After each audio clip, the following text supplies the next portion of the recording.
लाल शूज. एकेकाळी एका दूरच्या देशात कॅरेन नावाची एक अतिशय गोंडस मुलगी राहत होती.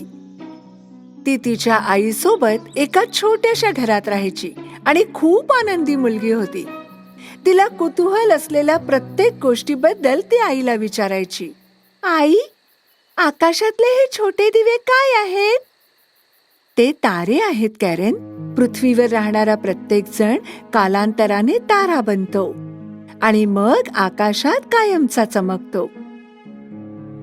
कॅरेनकडे फक्त एक खेळणं होतं, एक ड्रेस आणि एक लाकडी चप्पल होती, जी घालून ती रस्त्यावर फिरत असे. तिच्या आईने तिच्यासाठी बनवलेल्या लाकडी चपला आरामदायी नव्हत्या, पण तिच्याकडे फक्त त्याच होत्या. एके दिवशी कॅरेनची आई खूप आजारी पडली, म्हणून कॅरेन तिच्या आईसाठी औषध घेण्यासाठी गावात गेली आणि वाटेत तिला रस्त्याच्या कडेला एका बॉक्समध्ये लाल बुटांची जोडी दिसली. ते बूट इतके सुंदर चमकत होते म्हणून कॅरेन ते तिच्यासोबत घरी घेऊन आली. आई बघ, मला हे रस्त्याच्या कडेला सापडले. किती सुंदर आहेत ना हे, जणू काही माझ्यासाठीच बनलेत. हे दुसऱ्या कुणाचे असू शकतात कॅरेन. तू ते त्यांना ताबडतोब परत करायला हवेत.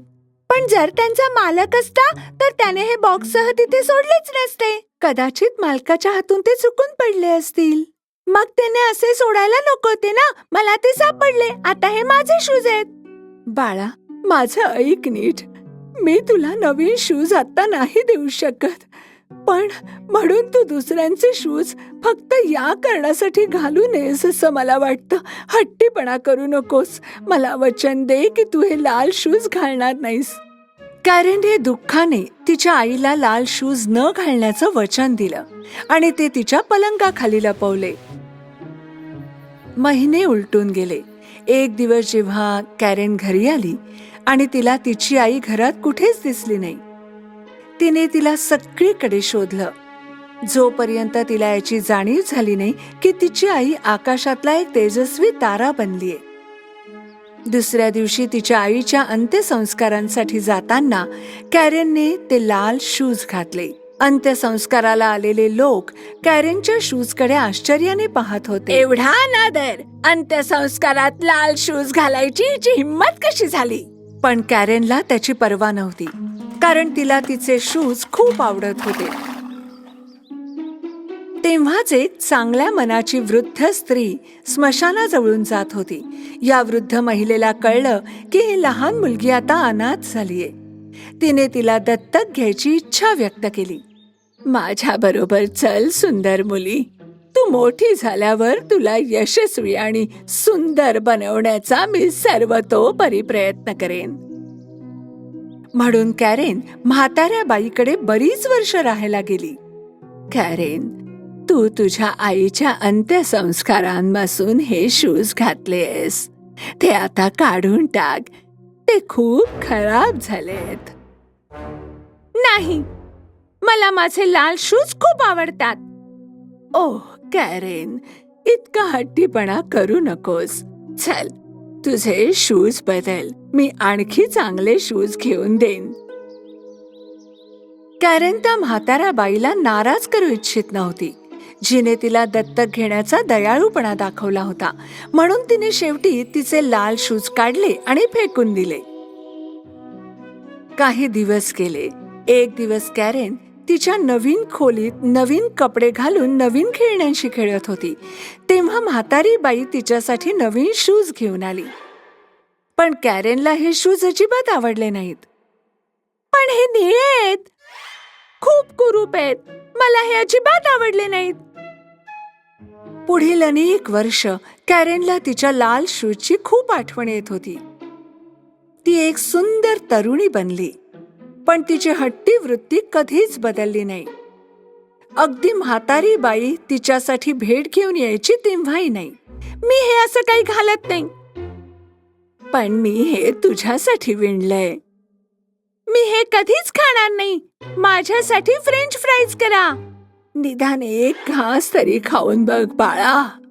वृद्ध स्त्री कॅरेनच्या हट्टी आणि उद्धटपणाला कंटाळली होती. परंतु तिने तिच्यासाठी फ्रेंच फ्राईज बनवले. ती आत गेल्यावर कॅरेन निळे शूज काढत होती, कारण आता तिचे पाय वाढले होते. बघा, माझ्या सर्व गोष्टी आता खूप लहान झाल्यात. मी खूप मोठी झाले. बरं, चल मग नवीन कपडे आणि बूट घेऊया बाळा. मग वृद्ध स्त्री आणि कॅरेन दुकानात गेले. ओह, पहा, माझ्या आवडत्या लाल शूज सारखेच. ते माझ्याकडे असायलाच हवेत. कॅरेन, तुला फॅन्सी लाल शूजची गरज नाहीये. तू असे शूज घालायला हवेत ज्यात तू चांगली दिसशील. कोणाच्याही अंत्यसंस्कारातही घालू शकशील. चल, मी तुला एक जोड शूज घेऊन देऊ शकते. चल, काळे शूज घेऊया आणि घरी जाऊया. मला परवा नाही. जर तुम्ही दोन्ही शूज विकत घेतले नाहीत तर यापुढे मी अनवाणीच पायाने जाईन. अगं लहान मुली, तू एवढी हट्टी नसतीस तर बरं झालं असतं. वृद्ध महिलेने कॅरेनसाठी काळे शूज विकत घेतले आणि लाल शूजने तिला संतुष्ट करण्यासाठी तिचे उरलेले सगळे पैसे खर्च केले. त्यांना पायीच घरी जावं लागलं. वाटेत वृद्ध महिलेचा पाय खूप दुखत होता आणि ती बिघडलेल्या कॅरेनला सांभाळू शकत नव्हती. पण कॅरेनला अजिबात काळजी नव्हती. ती तिचे लाल शूज घालून घराकडे निघाली. एक दिवस वृद्ध स्त्रीने कॅरेनला सांगितलं की त्यांना शहरातील एकाच्या अंत्यसंस्काराला जायचंय. कॅरेन, तुला तुझे काळे शूज घालायचे आहेत, नाहीतर अंत्यसंस्काराचा अनादर होईल. कॅरेनने तिच्या खोलीतील काळ्या शूजकडे पाहिलं आणि नंतर चमकदार लाल बुटांकडे, आणि तिने लाल बूट घालणं निवडलं. जेव्हा ते घरातून बाहेर पडले तेव्हा तिने ते तिच्या स्कर्टने झाकले, जेणेकरून वृद्ध स्त्रीला शूज दिसू नयेत. परंतु अंत्यसंस्काराच्या वेळी सर्वांनी कॅरेनचे शूज पाहिले. ते तिच्या स्कर्ट खाली चमकत होते. ते अंत्यसंस्काराच्या वेळी कॅरेनच्या लाल शूज बद्दल आपापसात बोलत होते की अशा प्रसंगी असे शूज घालणं किती लाजिरवाणी गोष्ट आहे. ही गोष्ट जेव्हा म्हातारीच्या कानावर पडली तेव्हा तिला राग आला. मी तुला सांगितलं तरी तू ऐकलं नाहीस. पुन्हा तू लाल शूज घातलेस. किती हट्टी आहेस. आदर ठेव ग. नेहमीच अपमान होतो तुझ्यामुळे. त्यावेळी तिथून जाणारा एक देखणा तरुण कॅरेनच्या सौंदर्याने प्रभावित झाला. तो तिच्या जवळ आला आणि गुडघे टेकून तिला नमस्कार केला. खरंच तू किती सुंदर आहेस आणि या शूज मध्ये किती सुंदर दिसतेस. माझे प्रिय, तुम्ही मला लाजवत आहात. तू खूप चांगली नर्तक असणार. मी तुला आज रात्री पॅलेसमध्ये डान्स नाईटसाठी आमंत्रित करतो. नक्की ये हा. राजकुमारच्या आमंत्रणाने कॅरेन आनंदाने नाचू लागली. पण काही वेळाने कॅरेनला डान्स थांबवताच आला नाही. माझे पाय थांबवू का शकत नाहीयेत. काय होते. कॅरेन डान्स करत करत म्हातारी आणि राजकुमारापासून दूर जाऊ लागली. कॅरेन, परत ये. जरी राजकुमारने कॅरेनचा थोडा वेळ पाठलाग केला तरी ती खूप लांब निघून गेली होती. कॅरेनचे लाल शूज कॅरेनपेक्षा जास्त हट्टी होते. त्यांनी तिला डोंगराच्या माथ्यापर्यंत नेलं आणि 3 दिवस तिला रात्रंदिवस नाचवलं. कॅरेनचे पाय इतके दुखले की ती प्रत्येक पाऊल टेकवताना किंचाळत होती. चिखलात बुडाल्यावर आणि काटेरी सुया टोचल्या तरी शूज नाचतच राहिले. पुरे झालं आता. मी खूप दमले आहे. मी यापुढे एवढा हट्ट करणार नाही. मी वचन देते. कृपया कृपया थांबा. शूज थांबा, थांबा, थांबा. आणि जेव्हा कॅरेन म्हणाली की ती तिचा हट्टीपणा सोडून देईल तेव्हा लाल शूज तिच्या पायातून निघाले आणि कॅरेन जमिनीवर पडली. लाल शूज तिच्याशिवायही नाचतच राहिले. कॅरेनला एक काठी सापडली आणि ती वेदनेने लंगडत लगडत कशीबशी घरी पोहोचली. तिचे पाय खूप दुखत होते. तिचं घर पाहून ती आनंदाने रडू लागली. दारात म्हातारीने तिचं स्वागत केलं. त्यांनी एकमेकांना मिठी मारली. मला माहितीये की मी खूप हट्टी मुलगी होते, पण मी वचन देते की मी यापुढे अशी वागणार नाही. कॅरेनने तिचा हट्टीपणा सोडल्यानंतर गोष्टी सुधारू लागल्या. एके दिवशी कोणीतरी दार ठोठावलं. तो दुसरा कोणी नाही, तोच तरुण आणि सुंदर राजकुमार होता. हो, तू इथे आहेस का कॅरन? मी तुला थांबवण्याचा खूप प्रयत्न केला, पण तू खूप वेगाने नाचतेस. देखणा आणि तरुण राजकुमार पाहून कॅरेनला आनंद झाला. त्याच दिवशी राजकुमार आणि कॅरेनच्या प्रेमाला सुरुवात झाली. हट्टीपणा मागे सोडून कॅरेन एक आनंदी आणि शांत जीवन जगली.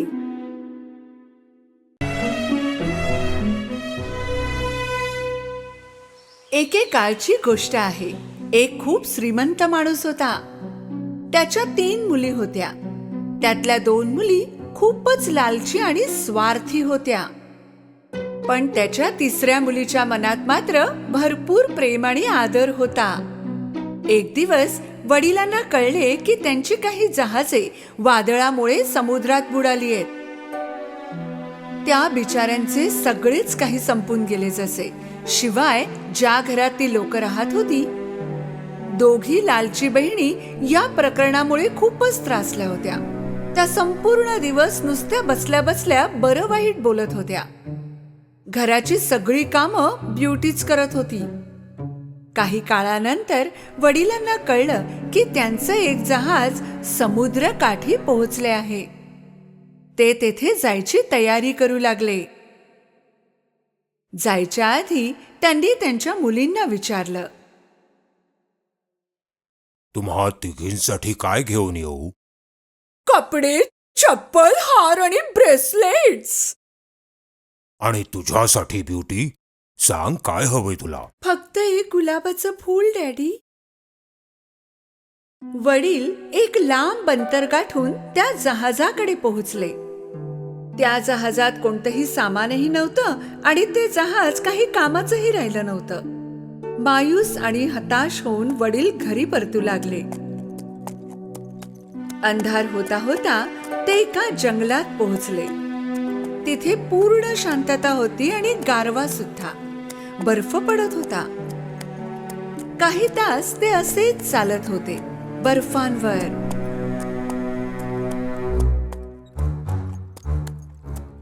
शेवटी एके ठिकाणी त्यांना एक किल्ला दिसला, जिथे दिवे पेटत होते. ते मदतीच्या आशेने आत गेले. काही विचित्र होता तो किल्ला. सगळीकडे दिवे पेटत होते. डायनिंग टेबलवर जेवण ठेवलेलं होतं. अगदी चिमणी सुद्धा पेटत होती. पण माणूस एक सुद्धा दिसत नव्हता. त्यांनी हाका सुद्धा मारल्या, पण काहीही उत्तर नाही मिळालं. किती वेळ थांबतील? जोराची भूक लागली होती ना. त्यांनी जेवण संपवलं आणि मग एका सुंदरशा बेडवर झोपून गेले.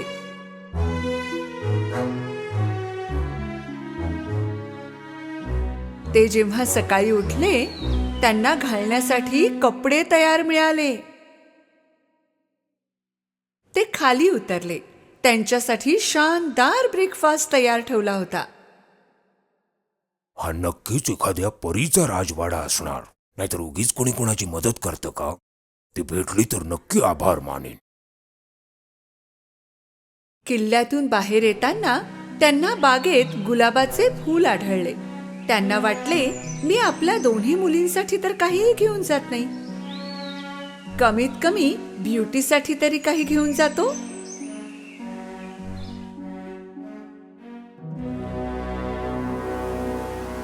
त्यांनी एक गुलाब तोडल्या क्षणी धरती कापू लागली आणि वारा वेगात वाहू लागला. झाडांच्या आडून एक राक्षसासारखा दिसणारा बीस्ट बाहेर आला. वडील त्या बीस्टला पाहून फारच घाबरले.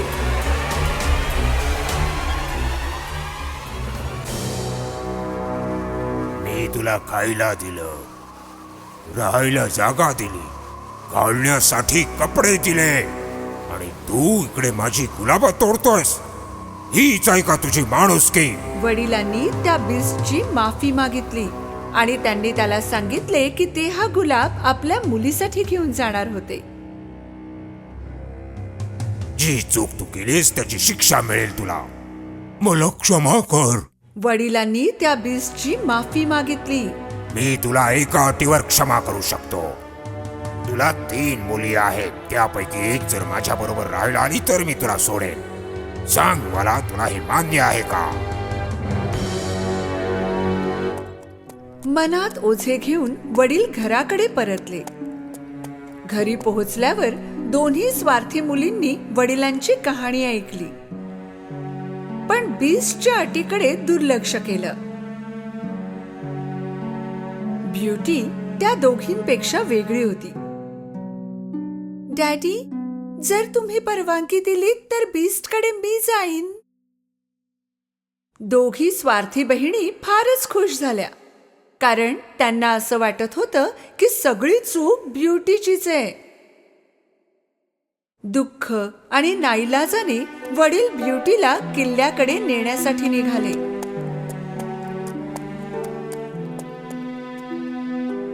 पोहोचल्यावर पाहिलं की सगळं पहिल्यासारखंच दिसत होतं. टेबलावर जेवण होतं आणि एकही मनुष्य अवतीभोवती नव्हता. त्या दोघांनी जेवायला सुरुवात केली इतक्यात बीस्ट तेथे पोहोचला. त्याला पाहता क्षणीच ब्युटीची तब्येत खराब होऊ लागली, कारण बीस्ट तितकाच भयानक दिसत होता जितका तिच्या वडिलांनी त्याचं वर्णन केलं होतं. बीस्टने नम्रतेने विचारलं, तू तुझ्या इच्छेने इथे आली आहेस का? हो. मग उद्या सकाळी तुझे वडील इथून निघून जातील आणि पुन्हा इथे कधीही येणार नाही.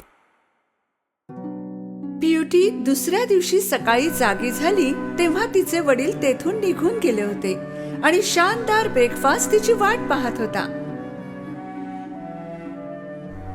ती काही काळ गार्डन मध्ये फिरत होती.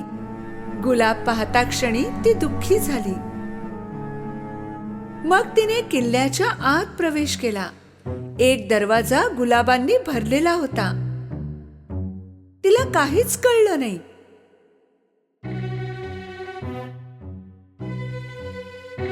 ती आत गेली. पुष्कळ सुंदर रीतीने त्या जागेला सजवलं होतं. त्यात पुस्तके, फुले आणि वाद्ये ठेवलेली होती. तिने विचार केला की ज्या व्यक्तीने इतकी सुंदर सजावट केली आहे ती कोणाला दुखापत करू कशी शकते. मग तिने एक पुस्तक उचलले. त्या पुस्तकावर सोनेरी अक्षरांनी लिहिलं होतं, साहिबा, तुझी इच्छा माझ्यासाठी हुकूम आहे. मी माझ्या वडिलांना पाहू शकले असते तर. ज्या क्षणी ब्युटी हे म्हणाली त्या क्षणी आरशात तिचे वडील तिला दिसले. ब्युटी खूप खुश झाली.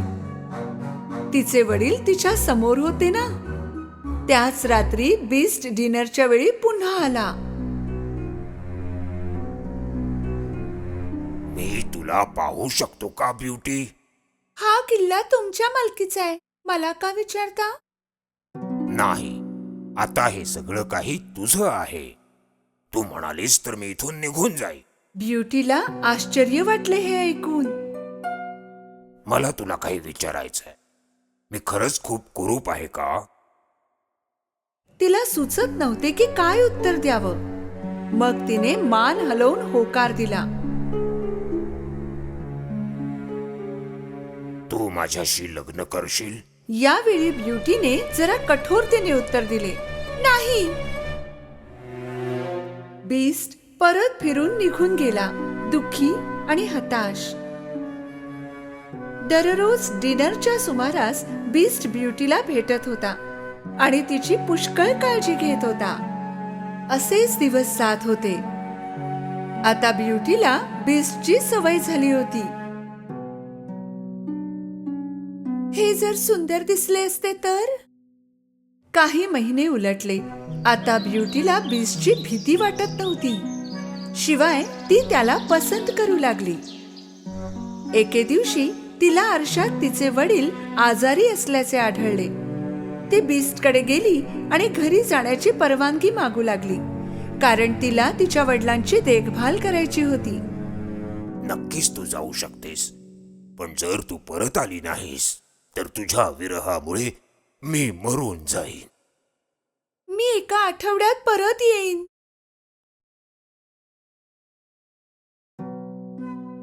बीस्टने ब्युटीला एक अंगठी दिली.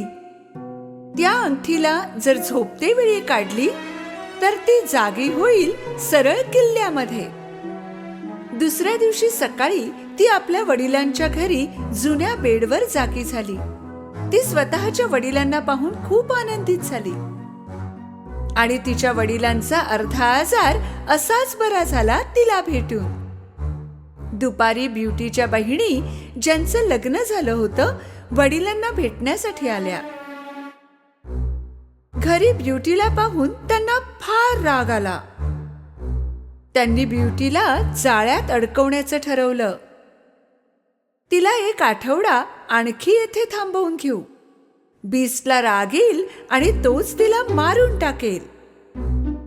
दोघी बहिणी ब्युटीकडे जाऊन रडू लागल्या आणि म्हणाल्या की त्यांना वेगळे नाही राहायचे. ब्युटीने नक्की केलं की ती काही दिवस आणखी तिथे राहील. काही दिवसानंतर ब्युटीला बीस्टची आठवण येऊ लागली. एके रात्री तिला स्वप्न पडलं की बीस्ट गार्डन मध्ये गलित गात्र होऊन पडलाय. ती घाबरून जागी झाली. मी किती स्वार्थी झाले होते. तिने त्याच क्षणी अंगठी काढून ठेवली आणि दुसऱ्या दिवशी सकाळी ती किल्ल्यात जागी झाली. ती दिवसभर बीस्टची वाट पाहत होती, पण त्याचा काहीही थांग पत्ता लागत नव्हता. तासन तास ती काळजी करत होती, पण बीस्टची काहीही माहिती मिळत नव्हती. ती अचानक गार्डन मध्ये गेली. बीस्ट तेथेच पडला होता, अगदी तसेच जसे तिने स्वप्नात पाहिले होते. ब्युटी पळत गेली त्याच्याकडे आणि त्याला मिठी मारली. बीस्टचे हृदय धडधडत होते. त्याने फार परिश्रमाने डोळे उघडले आणि म्हणाला, मला वाटलं तू येणार नाहीस, म्हणून मी खाणं पिणं सोडून मृत्यूची वाट पाहत होतो. पण मला तर तू आवडतोस. माझ्याशी लग्न करशील का? त्याच वेळी काही जादू होऊ लागली. किल्ल्याची सुंदरता आणखी वाढू लागली. ब्युटीने चमकत्या नजरेने चारी बाजूला पाहिलं आणि मग ती बीस्टकडे वळली, तर तेथे एक तरुण आणि देखणा राजकुमार होता. त्याला पाहून ब्युटीला रडू आलं. तुम्ही कोण आहात? बीस्ट होते इथे, ते कुठे गेले? राजकुमार म्हणाला, मीच तो बीस्ट आहे. एका चेटकेणीने माझ्यावर जादू करून मला एक भयानक बीस्ट बनवलं होतं. जर तू मला लग्नासाठी विचारलं नसतंस तर मला आयुष्यभर बीस्ट बनूनच राहावं लागलं असतं. ब्युटी हे ऐकून खूप खुश झाली. खऱ्या अर्थाने तिला तिचं खरं प्रेम मिळालं होतं. त्या दोघांनी लग्न केलं आणि ते आनंदात राहू लागले.